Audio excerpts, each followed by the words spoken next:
गोपाष्टमी की कहानी। गोपाष्टमी को ब्रज संस्कृति का एक प्रमुख उत्सव माना जाता है। कार्तिक शुक्ल पक्ष अष्टमी को गोपाष्टमी के रूप में मनाया जाता है।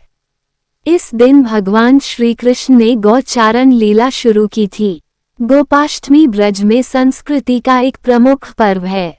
गायों की रक्षा करने के कारण भगवान श्री कृष्ण जी का अतिप्रिय नाम गोविंद पड़ा। कार्तिक शुक्ल पक्ष प्रतिपदा से सप्तमी तक गोप गोपियों की रक्षा के लिए गोवर्धन पर्वत को धारण किया था। 8वें दिन इंद्र अहंकार रहित होकर भगवान की शरण में आए। कामधेनु ने श्री कृष्ण का अभिषेक किया और उसी दिन से इनका नाम गोविंद पड़ा। इसी समय से अष्टमी को गोपोष्टमी का पर्व मनाया जाने लगा, जो कि अब तक चला आ रहा है। इस दिन बछड़े सहित गाय की पूजा करने का विधान है। इस दिन प्रातः काल में उठकर नित्य कर्म से निवृत्त होकर स्नान आदि करते हैं।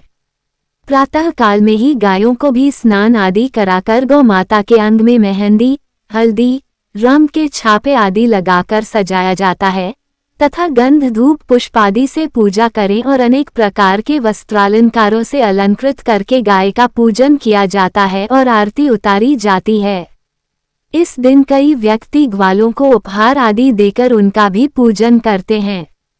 गायों को गोग्रास देकर उनकी प्रदक्षिणा करें और थोड़ी दूर तक उनके साथ में जाएं तो सभी प्रकार की अभीष्ट सिद्धि होती हैं। गोपाष्टमी को सायंकाल गायें चरकर जब वापस आएं तो उस समय भी उनका अभिवादन और पंचोपचार पूजन करके कुछ भोजन कराएं और उनकी चरण रज को माथे पर धारण करें। उससे सौभाग्य की वृद्धि होती है। भारतवर्ष के प्रायः सभी भागों में गोपाष्टमी का उत्सव बड़े ही उल्लास से मनाया जाता है। विशेषकर गौशालाओं तथा पिंजरा पोलों के लिए यह बड़े ही महत्व का उत्सव है। इस दिन गौशालाओं की संस्था को कुछ दान देना चाहिए। इस प्रकार से सारा दिन गो चर्चा में ही लगना चाहिए। ऐसा करने से ही गोवंश की सच्ची उन्नति हो सकेगी, जिस पर हमारी उन्नति 16 आने निर्भर है। गाय की रक्षा को हमारी रक्षा समझना चाहिए। इस दिन गायों को नहलाकर नाना प्रकार से सजाया जाता है और मेहंदी के थापे तथा हल्दी रोली से पूजन कर उन्हें विभिन्न भोजन कराए जाते हैं। गाय को गोमाता भी कहा जाता है।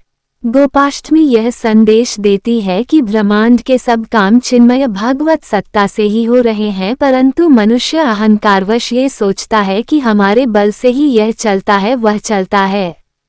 इस भ्रम को दूर करने के लिए ही भगवान दुख और परेशानी भेजते हैं ताकि मनुष्य सावधान होकर इस अहंकार से छूट जाए। जब वह अपने अहंकार को छोड़ परमात्मा की शरण जाता है तो सारी मुसीबतें दूर होकर उसे परमानंद की प्राप्ति सहज में हो जाती है। वर्ष में जिस दिन गायों की पूजा अर्चना की जाती है वह दिन भारत में गोपाष्टमी के नाम से मनाया जाता है। जहां गाय पाली पौंसी जाती हैं, उस स्थान को गोवर्धन कहा जाता है। बोलो कृष्ण भगवान की जय। बोलो गोवर्धन महाराज की जय। बोलो गौ माता की जय।